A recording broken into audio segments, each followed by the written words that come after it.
I couldn't help at one point in my discussions privately with General Secretary Gorbachev, when you stop to think that we're all God's children wherever we may live in the world, I couldn't help but say to him, just think how easy his task and mine might be in these meetings that we held if suddenly there was a threat to this world from some other species, from another planet, outside in the universe.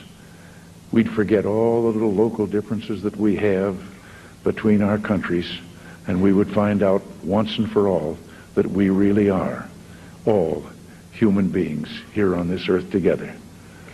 Well, I don't suppose we can wait for some alien race to come down and threaten us, but I think that between us we can bring about that realization.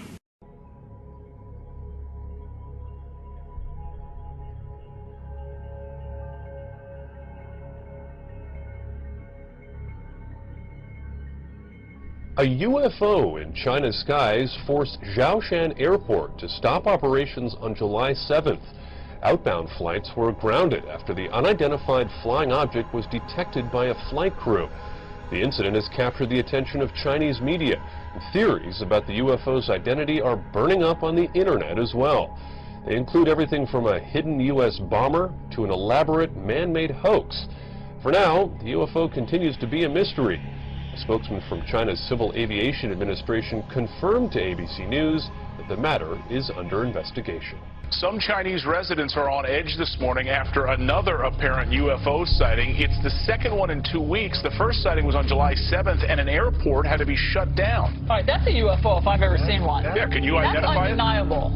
The airport had to be shut down after people apparently saw twinkling lights above the airport terminal. 17 flights had to be diverted. The latest sighting happened just 2 days ago, and people say they saw 4 lantern-like objects forming a diamond shape in the air, hovering in the sky for over an hour. And aviation experts say they don't know what it was. It wasn't a plane.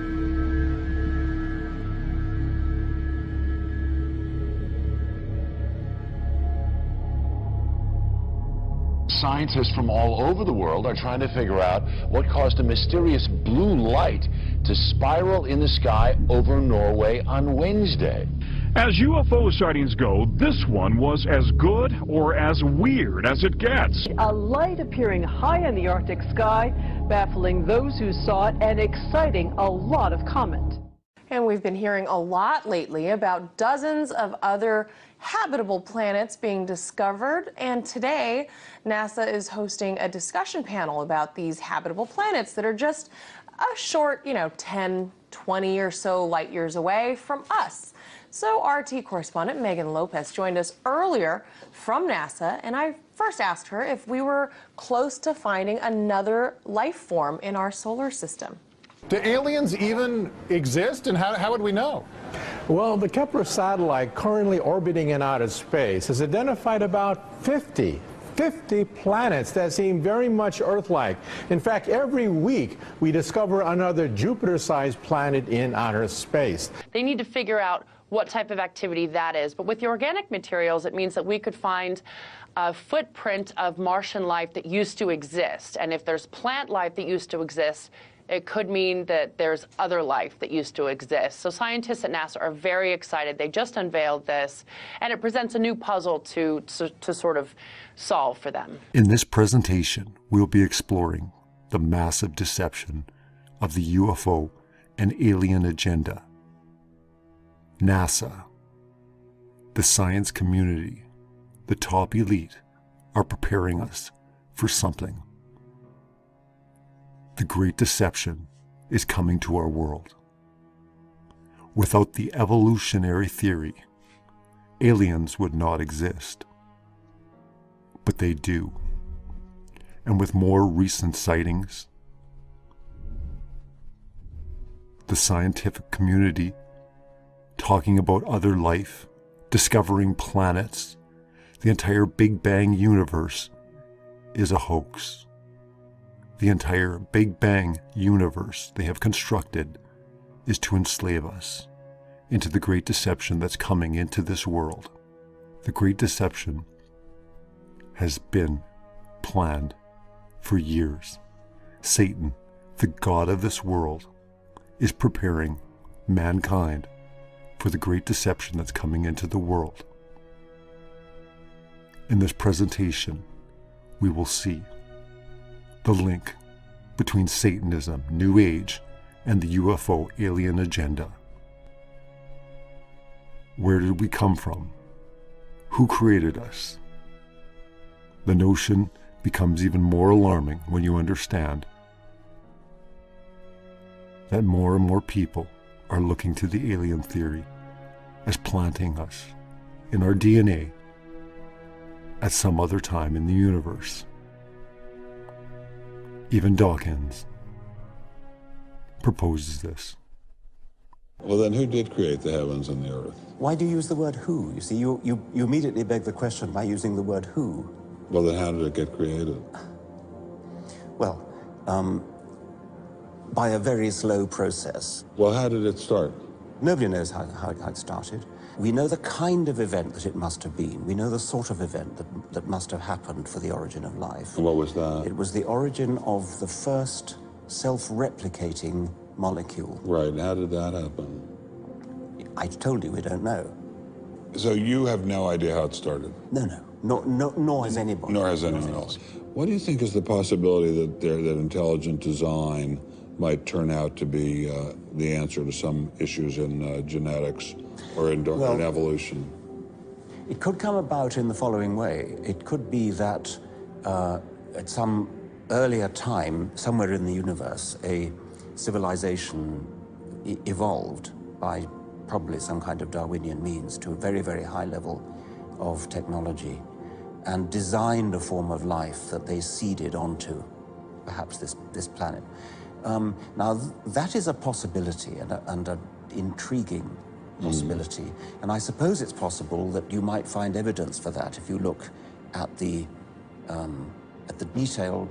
details of biochemistry, molecular biology. You might find a signature of some sort of designer. Wait a second. Richard Dawkins thought intelligent design might be a legitimate pursuit? And that designer could well be a higher intelligence from elsewhere in the universe. Well, but that higher intelligence would itself have had to have come about by some explicable or ultimately explicable process. It couldn't have just jumped into existence spontaneously. That's the point. So Professor Dawkins was not against intelligent design, just certain types of designers, such as God. With their fake land rover on Mars, discovering water, or the remains of water, is to give us the notion that there are other life forms out there, and that they will come in contact with humanity, will give us the answers, will tell us the reason, why, who, what, when, where. All of our questions will be answered. This is the Antichrist system Satan has planned. He has worked with the science agencies, with the space agencies, with modern physics. The scientific community is not science. It's a religion. It's an agenda. Look into the facts, study these, understand that we have been lied to. Our entire universe is one big lie. If we look into everything, we will see that the UFO alien agenda is the grand finale of the entire deception that's been placed on humanity. Why would they lie about the Big Bang universe? Why would they lie about evolution? Why are they lying to us? Why are they lying about the Earth? Because without the Earth being a planet, everything falls apart. The Earth is not a planet. God created us unique and special. The Earth is stationary. It's motionless. The Bible is very clear. The war between science and religion has been going on for thousands of years.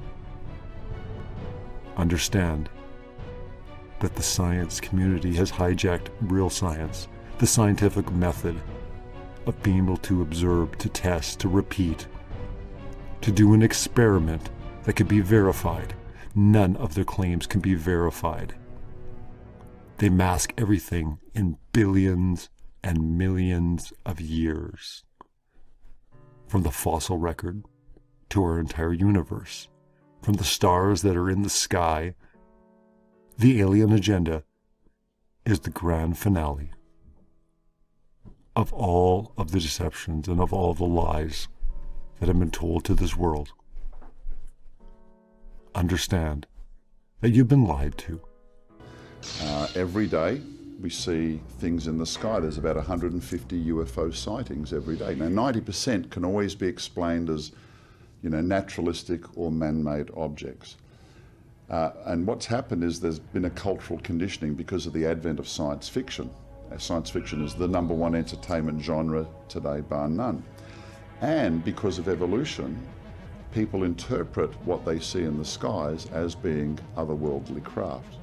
So simply put, because evolution is the ruling paradigm, if evolution occurred on the Earth, they think there's somewhere in this 14 billion-year-old universe, there must be a myriad of planets, and if that life has evolved on those planets million or billion years in advance of human beings on the Earth, well, just imagine how advanced their technology would be. I mean, that's the stuff of science fiction, right? When they go out and they explore the universe and they see, in Star Trek, all these different alien races at different stages of their evolution. And so people look up and they interpret based, I think, on those two things. What is coming here? Jesus says that let no man deceive you, many will come in my name. He also says that even the elect would be deceived if that were possible. We read in 2 Thessalonians, Satan comes with all signs and lying wonders. So it gets to the point, what are we really looking at here? What is coming is unprecedented. And the roots of all this can be found literally in Darwinism, because Darwinism sets up an intellectual and spiritual vacuum in a person to where that person goes, well, if we're just, an accident of evolution, well, where did it all start? There are people in academia, in science, in exopolitic movement, who are looking for our creators, our progenitors. There is a movement called exopolitics who are looking towards ET as just exactly what, now that sounds far out. He says, well, maybe millions of years ago in another part of the galaxy, a race of highly evolved extraterrestrials would have created mankind and then scattered us through the universe, and here we are. That's panspermia. So Darwinism sets up, what it does is it erodes, cuts away the bulwark of the worldview, of the Christian worldview. It cuts away at the knees. And so we are now in this post-modern Christian world where, well, we all evolve. And even some theologians and pastors will say, well, God used evolution. Baloney. No, he created everything. He spoke it into existence. But this sets up the paradigm, okay, for the coming great deception. Darwinism is sort of a linchpin which sets up the coming great deception.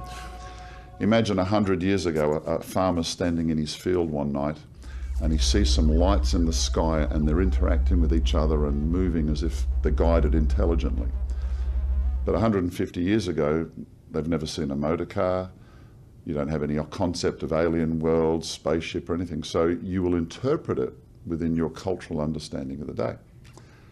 Okay, so he might say, well, maybe it's an angel or a demon or something like that. Now, let's shift forward today. What's the first thing somebody would say if they saw some lights moving around the sky?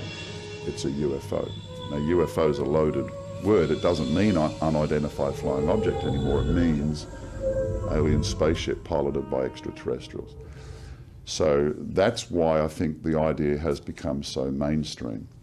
So that's the evolution connection to it. Because all the signs are here. All the signs are here. And what's coming, signs in the heavens, signs on the earth, what is coming is unprecedented. And it will cause, in my opinion, this great deception, which says that ET created all life on earth, that ET genetically manipulated us, that E.T. started the world's civilizations, that E.T. created all the world's religions, and now, at this critical juncture in human history, E.T. has come to give us a DNA download, upgrade. And again, isn't it interesting that all of these researchers seem to concur that these aliens want to come and give us spiritual messages? I want you to know that God isn't personal, He's a force. And Jesus is not the Savior. I mean, He's just a more highly evolved being than I am. I've heard about Him, I haven't seen Him yet, but He's on a higher plane. And on it goes. Spirit survival. No, Dad, there's no judgment. God doesn't judge you. You don't face Him in judgment. We just move into graduate school and we continue to learn our lessons, you know, and progress and so forth. All of the lies undermining what the Bible says, but the Bible is the book that has true prophecies, no false prophecies. You can't escape it. It's true, okay? So when these entities begin to disagree with the Bible and undermine the Bible, I know who they are. In fact, you know, I've interviewed people around the world. I've been studying this thing for years. Whether they're channelers, you got about 1,000 of them in Los Angeles. You used to have. I don't know how many they have now. Read some of your New Age publications. They will admit that what the channelers, what the psychics, what the mediums say all over the world who've never been in touch with one another, there's a continuity to it. There's an amazing similarity, not just a similarity, but it's coming from the same source, obviously. And there's a definite philosophy that is presented that conforms to the 4 lies that the serpent introduced to Eve in the Garden of Eden. That God is not personal but a force, that you don't die. There's no death, you just get recycled. Reincarnation. And we're moving upward, we're evolving upward to godhood. You can become a god. That's the lie of the serpent. And the 4th one, nothing wrong with you, it's the way you think. You need to be initiated into this knowledge, the tree of knowledge, with a dark and a light side, you know, the Star Wars force and so forth. They all say that. Sir John Eccles, Nobel Prize winner for his research on the brain, describes the brain as, quote, a machine that a ghost can operate, unquote. What he means by that is your spirit operates your brain in a normal state of consciousness. In an altered state, reached under yoga, TM, hypnosis, you have loosened the normal connection between your spirit and your brain, and that allows another spirit, other entities, other minds to interpose themselves and begin to tick off the neurons in your brain, create a universe of illusion. I believe that it's demonic. I think all of the evidence indicates this. The modern reports of UFOs, alien grays, abductions, ghosts and spirits, and paranormal activity are all related to these demons of renown, the Nephilim. Because they are telepathic, they present themselves in different forms. They have access to your mind and anyone within your memory. Remember, Satan himself can appear as an angel of light, deceiving even the elect. Those who claim to have psychic abilities are opening their minds to demons. TV shows like Ghost Hunters, Paranormal State, and Psychic Investigators are playing with fire. Psychic investigators claim these psychics communicate with dead victims and help the police catch the killer. Other shows attribute these spirits as some disgruntled person who died violently. This is a perfect example of how some demons will present themselves, appearing as a dead victim to help solve a crime, or a relative pretending to give some type of guidance. They are desperate for human interaction. There are different types of demons. Some desire to help man, as described in the Midrash. Do not be deceived. I believe the form of the alien grays is their true form. Being stripped of their apparel, they go naked, and they have horrible faces. This sounds very much like the condition in which they were condemned by God. They are in the process of their last scheme, appearing to be friendly and willing to help mankind. Some scholars believe they will deceive the world against the return of Christ, painting him as an invading alien. Some of the passages that puzzle me the most in the scripture, it describes that the whole world is going to go to war against God. Now, I can understand the world rejecting God, I can understand the world not believing God, but somehow it's always been hard for me to visualize the world mustering its resources to go to war against God. And yet that's clearly what it says in Psalm 2 and a number of other places. But you know, suddenly I can begin to understand how this might happen, because there are many people that believe that there are already aliens among us conspiring with the government, whatever, and they visualize these as being the good guys. They're here to help us. They're here to give us advanced technology. There are people that really have this kind of attitude. I can begin to see a scenario which we sometimes call good cop, bad cop kind of thing, where Satan's emissaries pose to be our friends to help prepare us for the bad guys who are coming. And I can visualize the whole world being deceived and taking up arms against God, thinking that they're being led by their friends who are actually Satan's emissaries. They have been stripped of their apparel. They go naked.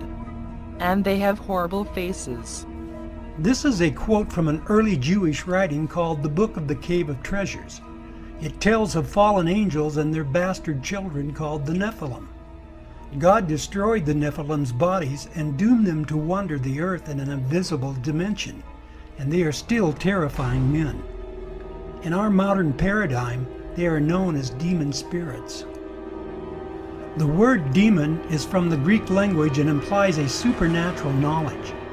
This demon knowledge is superior to our own knowledge. The Bible tells of their creation in Genesis chapter 6, and they were the cause of the destruction of life on earth.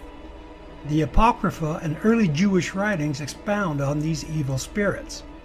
The book of Enoch tells of their giant stature and how they manipulated the genetics of man and animals in every imaginable way.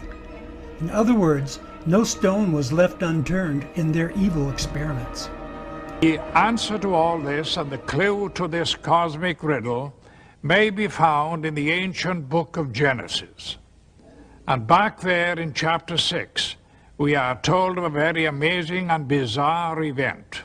The sons of God saw the daughters of men and saw that they were beautiful, and they lusted after them. And then we read they married them and sired children from them. For the past 1500 years, most scholars, including evangelical scholars, have interpreted the sons of God as the good sons of Seth, and the daughters of men as the wicked daughters of Cain. They've adopted that interpretation because the other one is so bizarre and outlandish.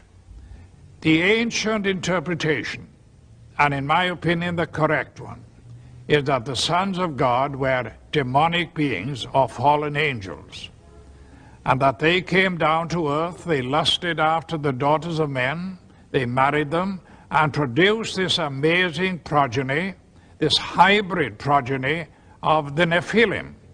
And the very word Nephilim does not mean giants. It comes from the root Nephal, fallen ones. Edgar Mitchell, a former Apollo astronaut, went on the record on Kerrang Radio.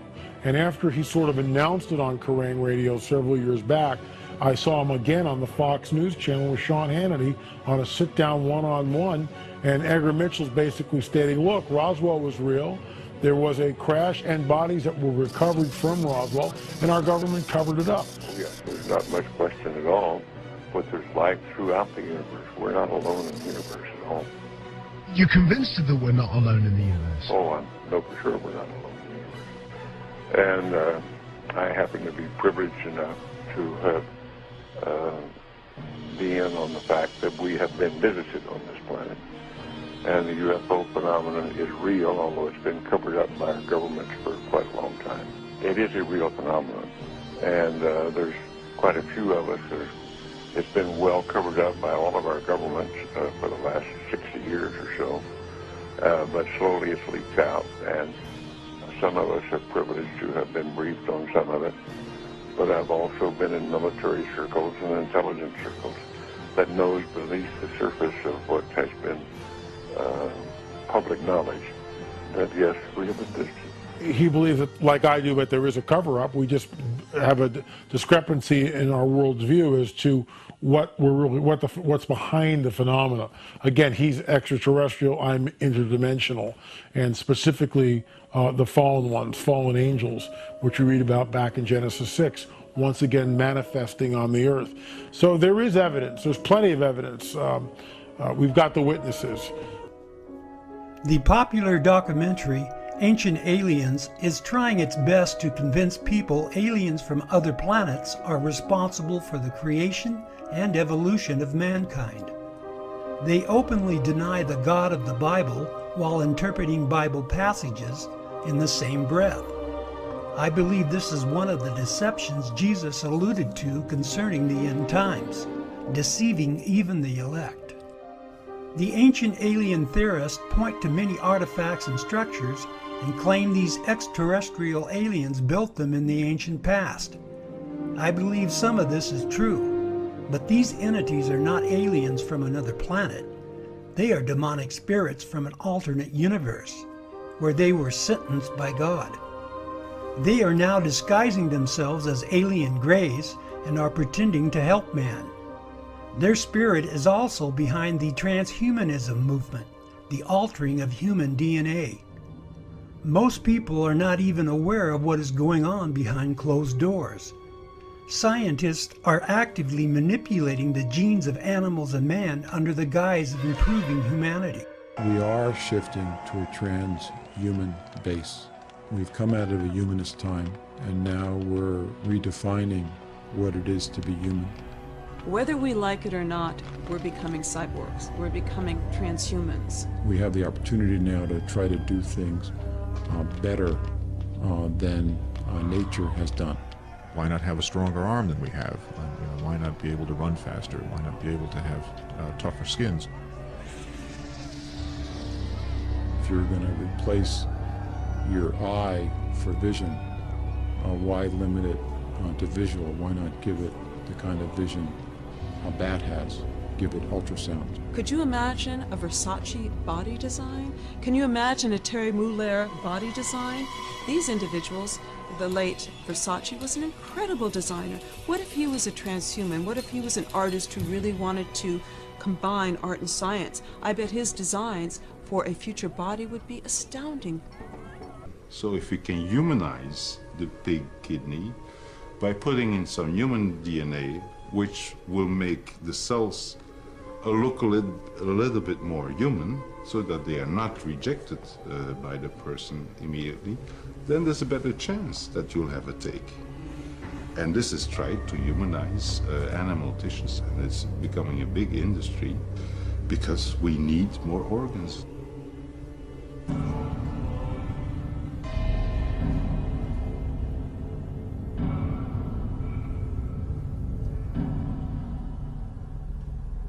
I think increasingly we're going to start realizing that this body is not sacred. The way we are is not some kind of God-given plan. It's really a pure random accident. We take two sets of genes and we shuffle them and something comes out. Sometimes it's a wonderful product, sometimes it has a hole in the heart, sometimes it has psychosis or tendencies towards extreme anger, has addictive problems, can't concentrate, all kinds of defects. To say, oh, that's normal, that's sacred, that's good, to me is rather absurd. It's random. There's not a plan there that we're thwarting. So genetic engineering seems to be one of the most moral things we can do. Wow, doublespeak at its best.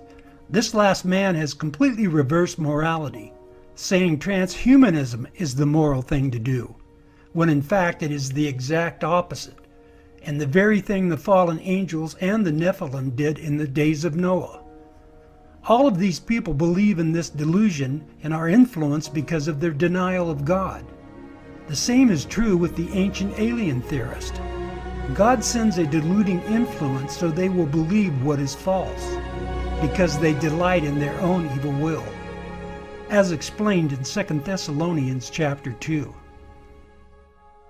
The idea around what we are doing in the genetics right now of humans, animals, plants, all seems to be an all-out assault on God's creative genius that goes back to that Genesis prophecy about the seed of the serpent and the seed of the woman being set at odds one toward each other. And this is why, of course, Pandemonium's engine, why we gathered all of these scholars to address the various aspects of this issue, because in my opinion, nothing could be more prophetic. All of the Bible is all about genetics, the purity of genetics, and a war over genetics. Then it's a Mephistophelian bargain. It's a deal with the devil. It's back to why we named the book Pandemonium's Engine, that deal that was struck in Paradise Lost. Ye shall be as gods, is whispered in the ears of humanity. And but where does it take us now? I think we're seeing a repeat of ancient science.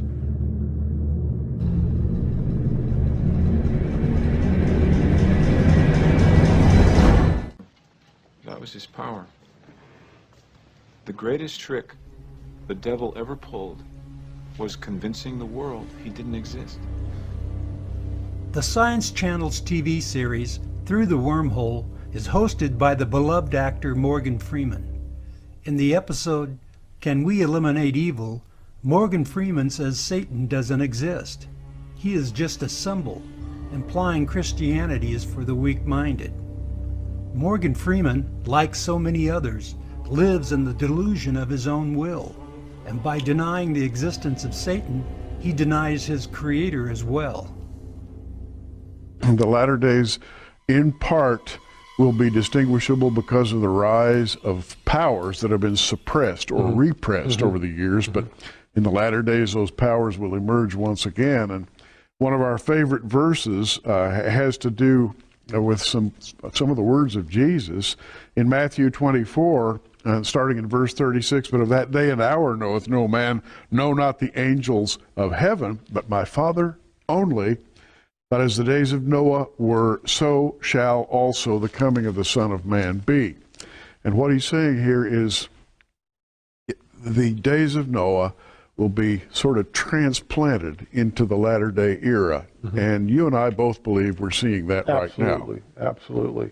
One of the, in my opinion, we're looking at the return of the Nephilim. It's a different incursion than what happened thousands and thousands of years ago.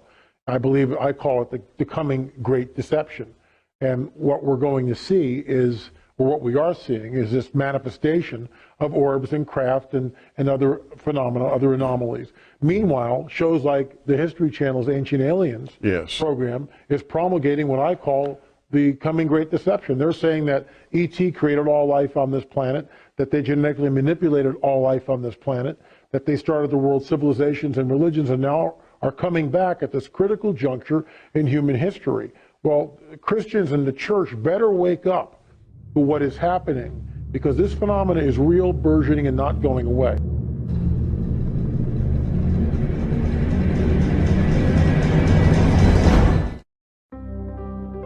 Dr. Jacques Vallée has addressed the United Nations on UFOs and was the model for the Lacombe character in Steven Spielberg's Close Encounters of the Third Kind.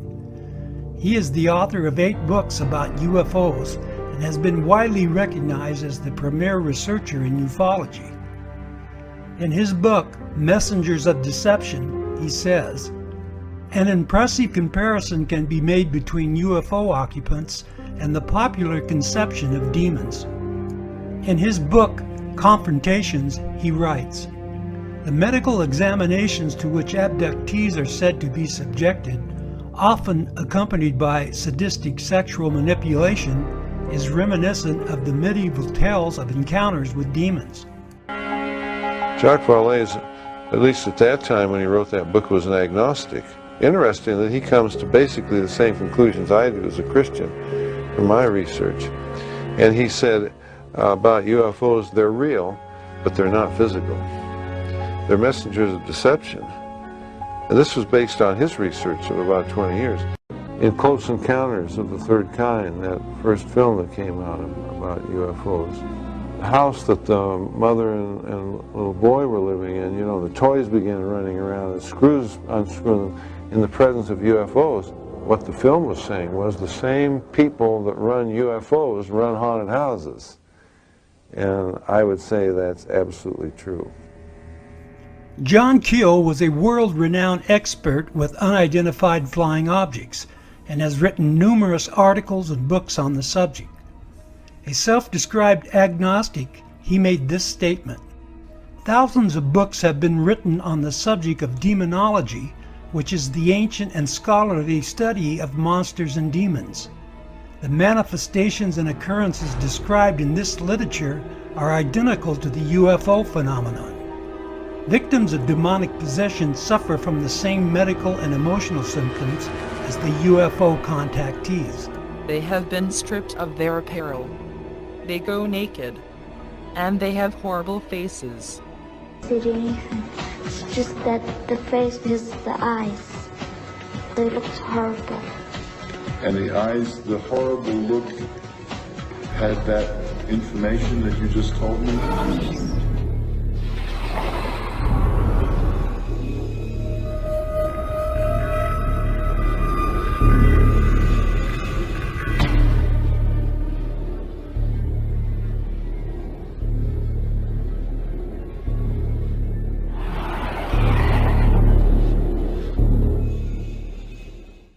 I think we are looking at a catastrophic situation. I think we are looking at a disaster.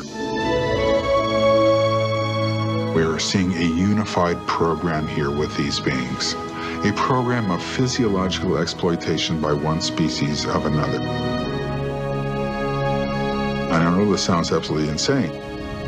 We're looking at a colonization program in some way. Phenomenon was a real phenomenon. This was something that was actually happening to these people. I was like paralyzed.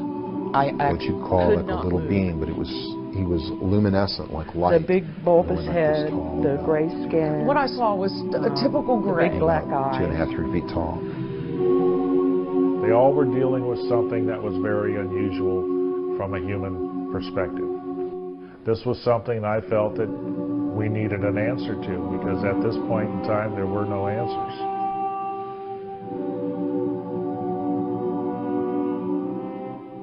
Now there was a direct correlation between the experiment, the DNA experiment now, of giants to little gray aliens. They are actually related. We look at what the Bible says. It happened once, the giants, and then the flood. Well, then the giants came back, didn't they? Satan wasn't about to let that go. And ever since the mid-80s now, the 1980s, we've had the little gray aliens. At that point, we had, I don't know how many different types of aliens. We had red one, green one, blue one, black one, some with scales, some with human skin, some with long hair, short hair, eyes, short eyes, name it, we have it. Something strange happened in the mid-80s. We have one common alien now, don't we? The little grays.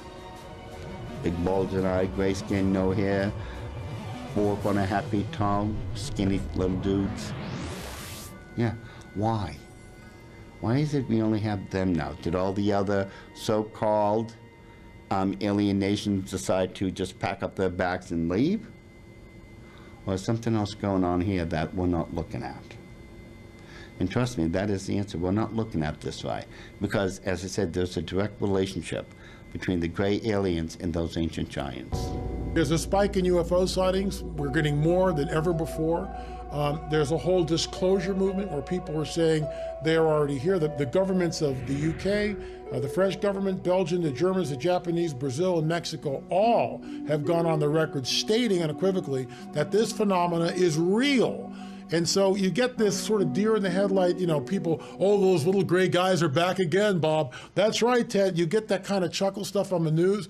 But what's happening is we need a real serious dialogue because the phenomena is real, it's burgeoning, and it's not going away. And just the fact that the governments in the countries that I named a minute ago have already disclosed that the phenomena is real should be enough to wake up the church. But most of the church sits with its head in the sand and plays church. We're told that Satan comes with all signs and lying wonders. We're told by Jesus, you know, unless those days were shortened, no flesh would survive. We're told by Jesus again, let no one deceive you, right? That even the elect would be deceived if that were possible. Why is it that we can't look at those passages of Scripture and begin to take them seriously and understand that we are in the window of time where all this is not going to happen, but it's manifesting now? You know, I've met now hundreds of people who claim they've been abducted by aliens. There are events that you cannot explain naturalistically.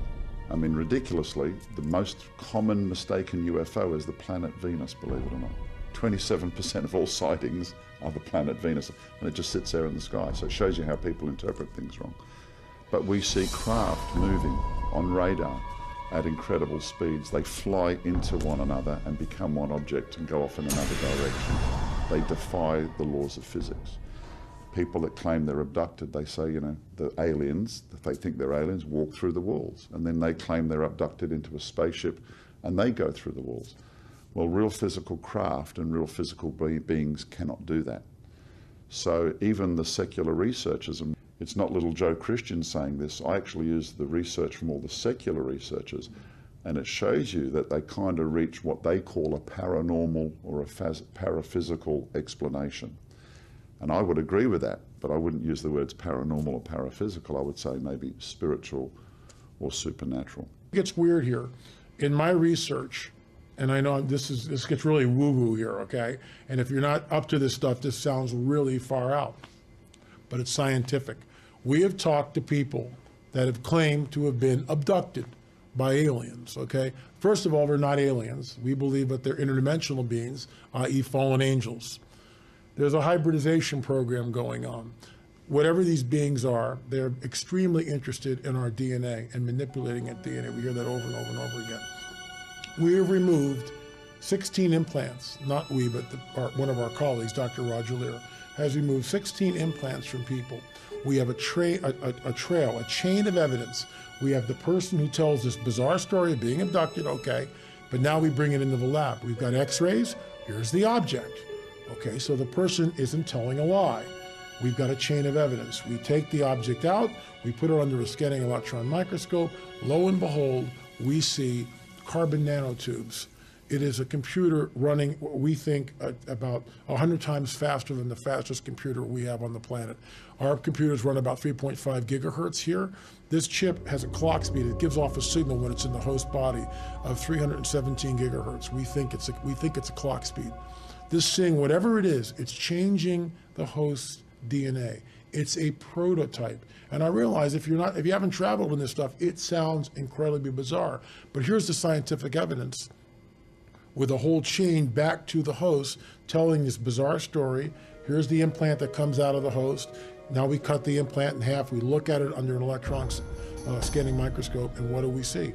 Carbon nanotubes, fissures, like weird little, look like ganglia coming off this thing, where the nerve endings wrap around from the host, wrap around and sort of dock with this implant. The implant has a secretion which keeps the body from expunging it. High strangeness. Satan comes with all signs and lying wonders.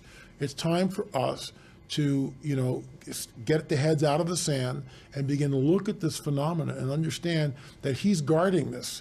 But what would make people take the mark of the beast?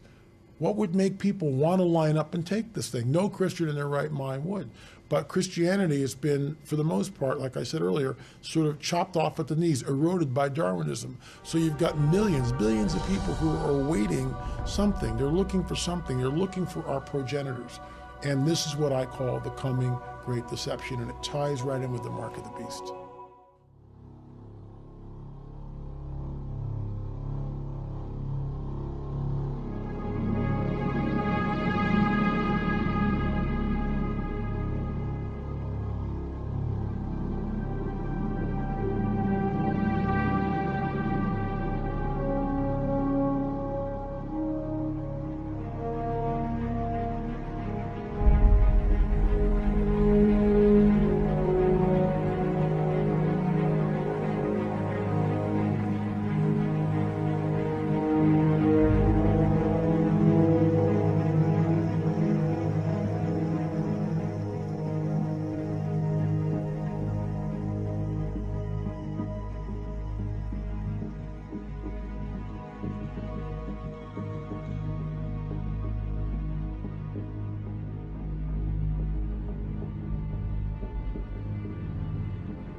would love someone to stand up and say, God doesn't live outside of you.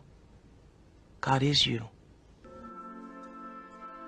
While J.Z. Knight is among the more successful mediums, she is certainly not alone. A nearly identical doctrine is preached from a series of channelers who believe they are in communication with extraterrestrial spirits from other planets and galaxies. In the documentary UFOs and Channeling, the late actor Telly Savalas reveals that the purpose of channeling these alien entities is entirely consistent with the purpose of the New Thought New Age movement, to change the thinking of mankind. Tonight, we're going to show you some film that may change the way you think about life. Change the way you think about life. Next, we are introduced to a woman who channels a spirit, calling itself Leah.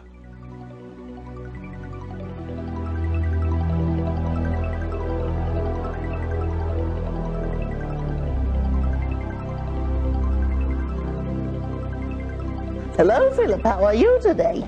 Very good, Leah. How are you? Very fine, thank you. So, what is it that you wanted to know? Where are you from? I'm from Venus. I don't think anybody's going to believe that you or anybody else could be from Venus. Could you explain to us how you could be when everybody knows it's uninhabitable? They think it's uninhabitable because it is not inhabitable by physical life forms. We have bodies of light. While Leah rambles on with fantastical ideas, she soon compels the audience toward global unity, a message found throughout the New Age movement. And what occurs here on this planet will affect the rest of the universe. Can you, with all of your different ideas, all of your different races, come together as one planet and one people? We have dedicated millennia upon millennia to this idea. The earlier experiments with Pan and Lemuria and Atlantis were not successful. But this one will be. Now the interviewer asks the woman to exchange spirits and to channel another spirit that calls itself the Tibetan.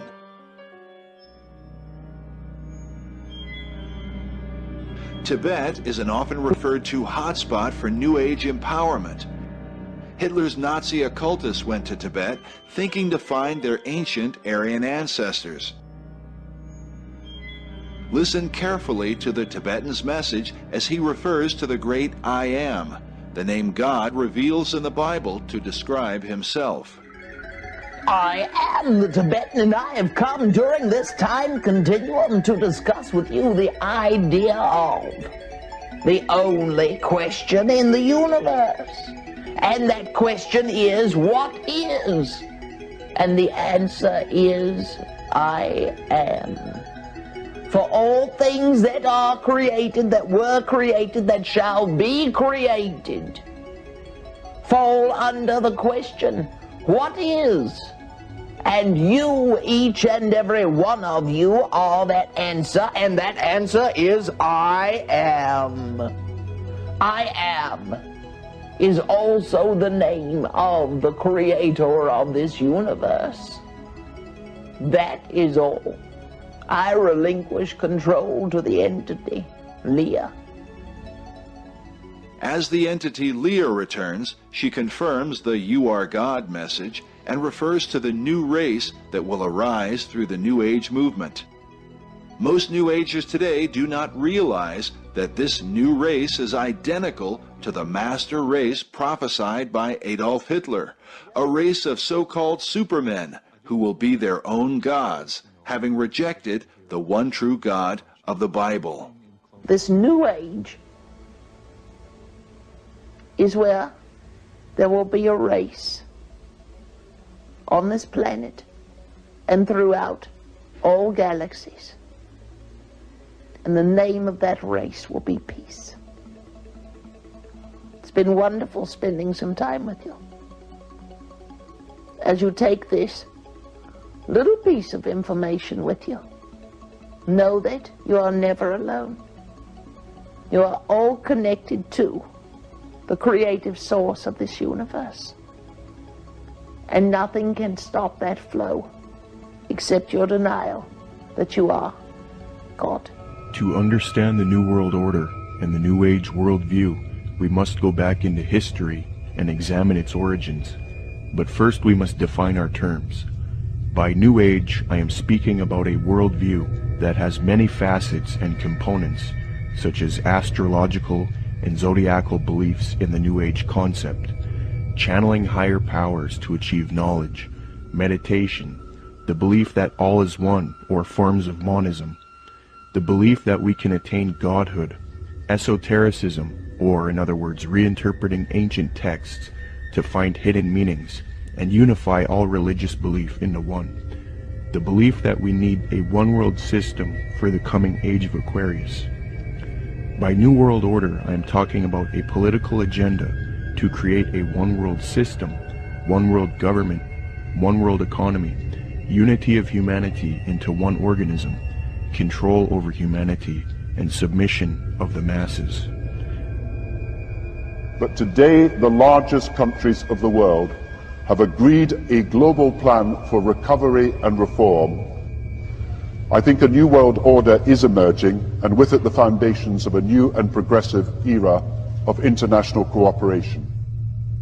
To understand what is going on today with respect to the New World Order and the New Age movement, we must have recourse to the 19th century organization called the Theosophical Society. This organization in particular, among others, is largely responsible for the modern New Age movement and the political doctrine known as the New World Order. The founder of this organization was a woman named Helena Petrovna Blavatsky.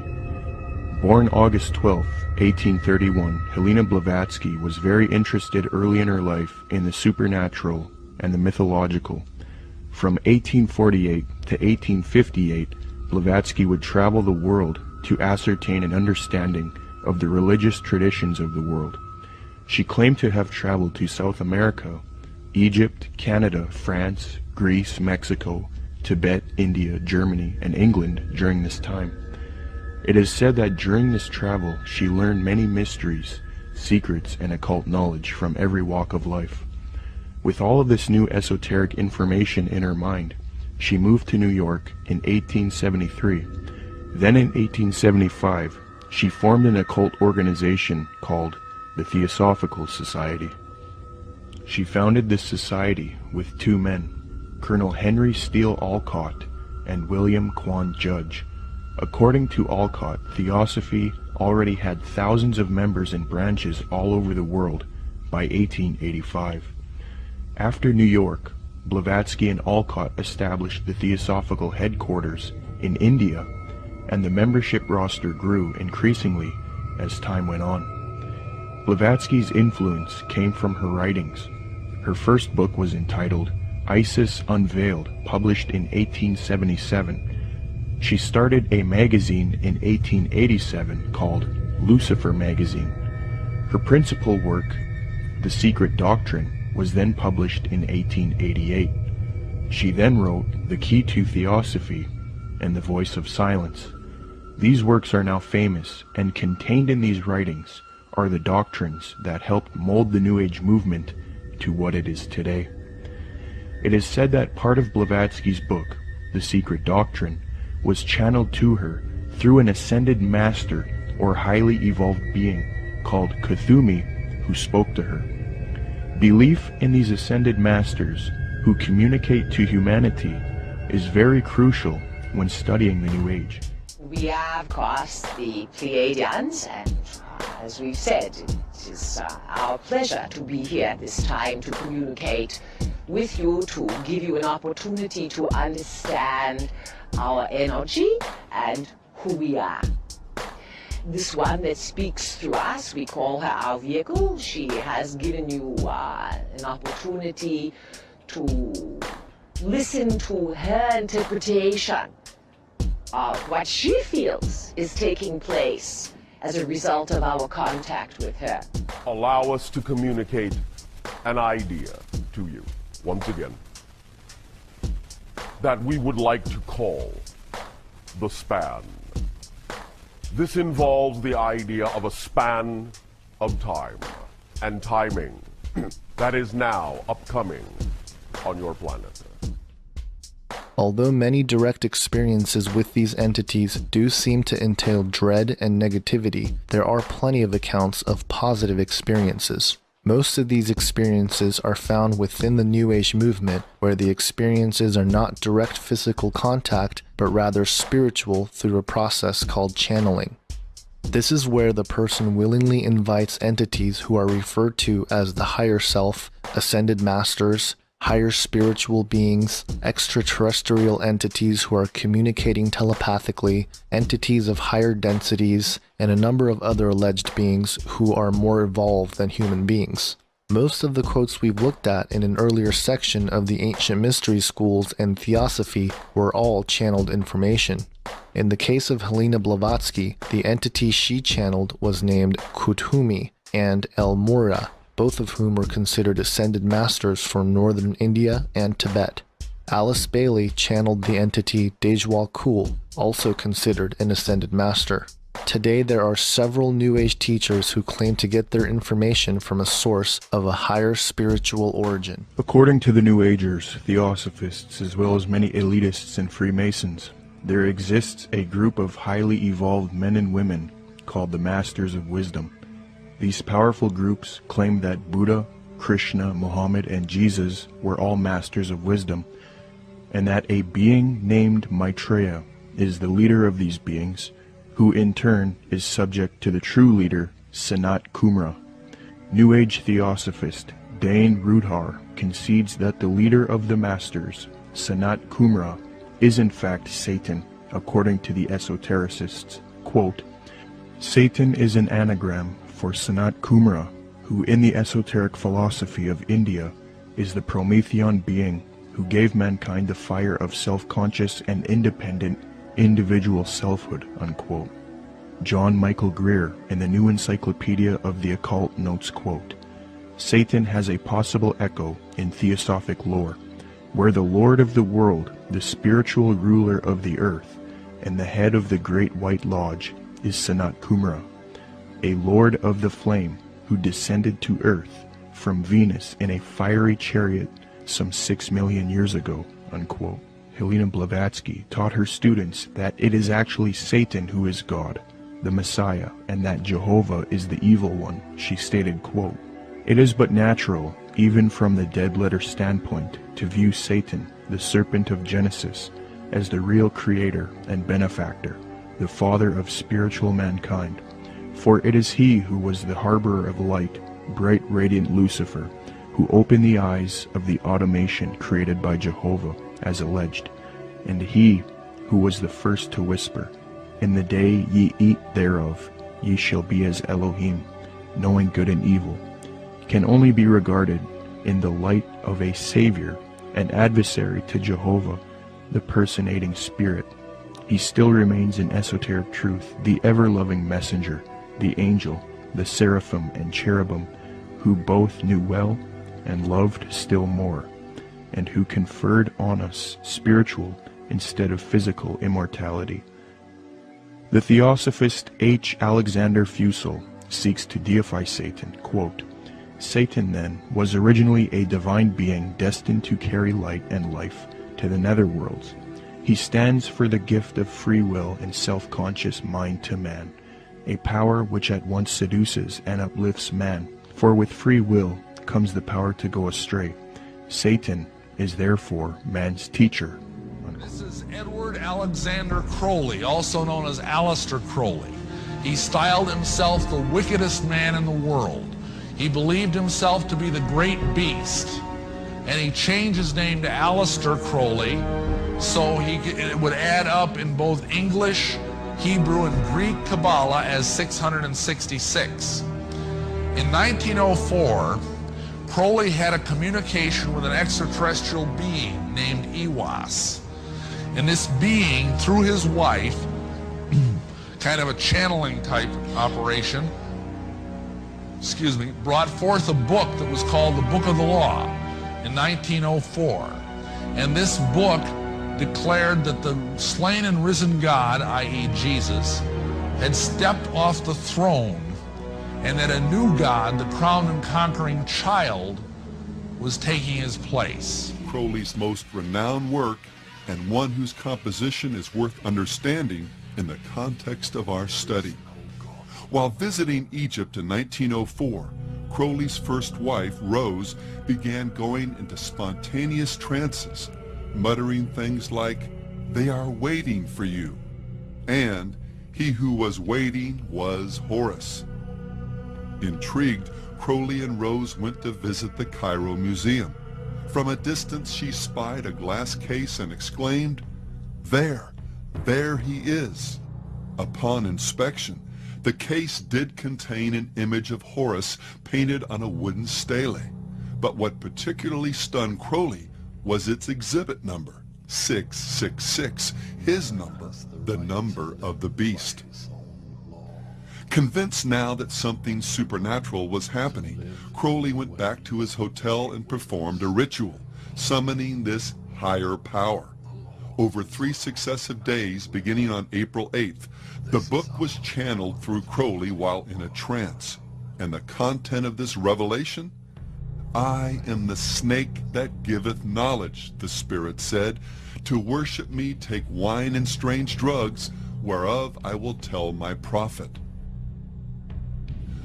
Falling on precisely the wrong side of the Bible's account concerning the fall of man and Satan's role, this snake spirit begins the revelation by telling man that he is a god, that reality is essentially an illusion, sin a myth, and that ethically there's no greater commandment than the law of thelema, Greek for will, as famously stated in the 40th verse of chapter 1. "Do what thou wilt shall be the whole of the law." Marilyn Manson noted the universality of this satanic ethic when he observed, "The idea of Antichrist is an unspoken knowledge that every person has. It's just the acceptance of yourself as a powerful being who can make their own decisions. It's not someone with a 666 on their head." And Satanism is about worshiping yourself because you are responsible for your own good and evil. What would you define being a Satanist as? Worship of themselves. You're worshiping yourself when you worship Satan. Aleister Crowley stated it this way in his infamous Book of the Law: "Every man and every woman is a star or a god." We are stardust. Yes. What does that mean? For me, the most astonishing fact is that the molecules that comprise our body are traceable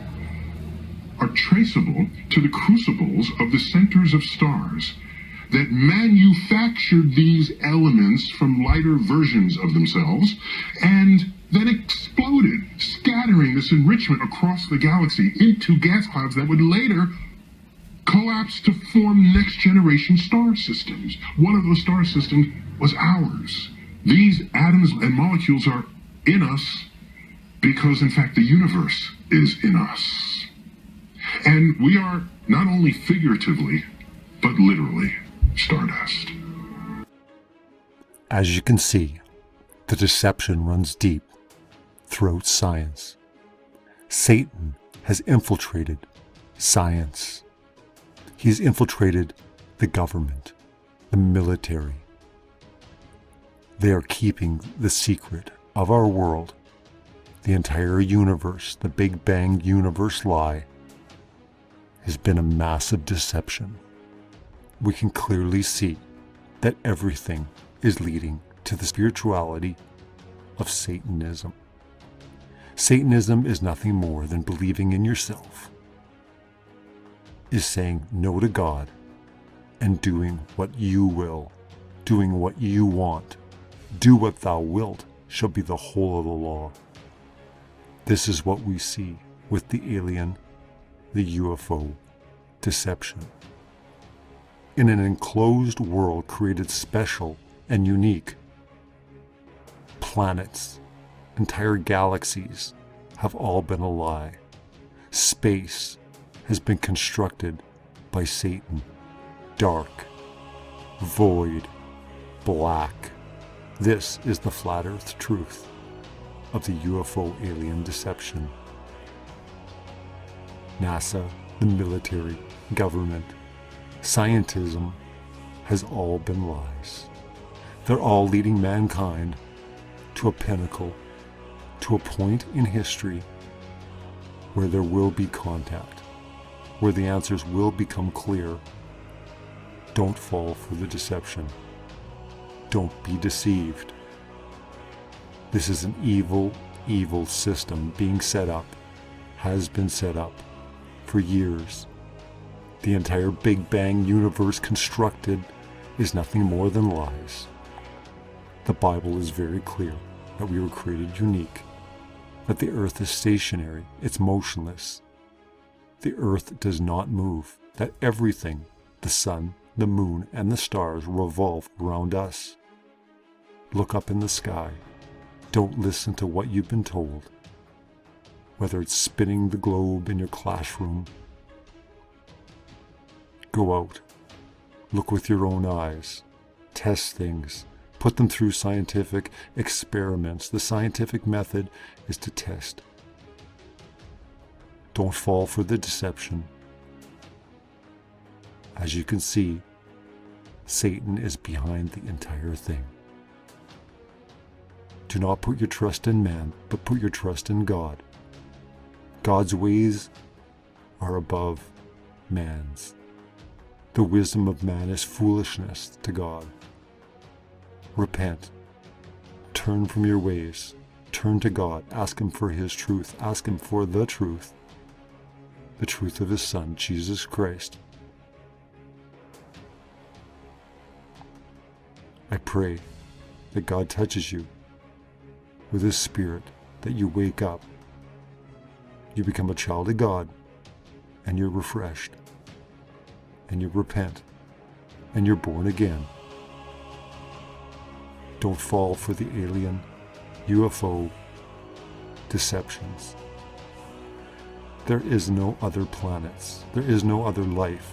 There is one other life form, and it's the fallen ones, the Nephilim, the fallen angels, Lucifer, minions, whatever you want to call them. There's only one. They have many forms, many shapes, and they're not extraterrestrial, they're extra-dimensional. They reside with man in another realm. Satan walks to and fro the earth looking who he can devour. This is a spiritual battle. Put on the spiritual armor of God. Read the Word of God.